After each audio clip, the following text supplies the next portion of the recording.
simula ngayong Lunes. Negosyante, politiko, mga treasure hunters sa palihim na naguhukay sa iba't ibang parte ng probinsya. Tapos pagbalik nila, bigla silang yumayaman.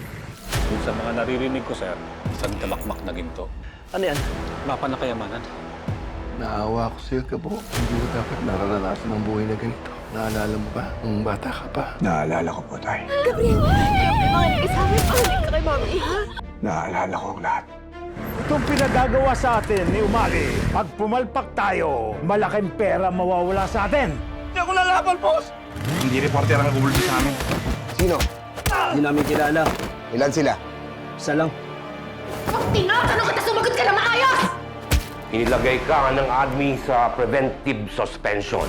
Oras na dugisan mo pa ang pangalan ko. Hindi kita palalayasin. Kakalimutan ko na anak kita. Rudy! Magpakita! Kinakailangan ko mahanap yung pulis na yan. Mahal na mahal ka ni Mami. Kailangan niya pagbayaran ng ginawa niya sa nanay ko. Tumakas na kayo! Dali! Maawa ka sa pamilya ko. Ako na lang. Hayop ka! Ang ginawa niya sa inyo. Mas pinili mo talaga ang hampas lupang si Rudy na yan. Maawa ka. Huwag ang anak ko. Huwag ang asawa ko. Hanapin niyo kung saan nakatago ang iba pang ginto. Na siya ang dahilan kung bakit tayo naghihirap ngayon. Kinakailangan ko siya makita. Coco Martin Sigabo,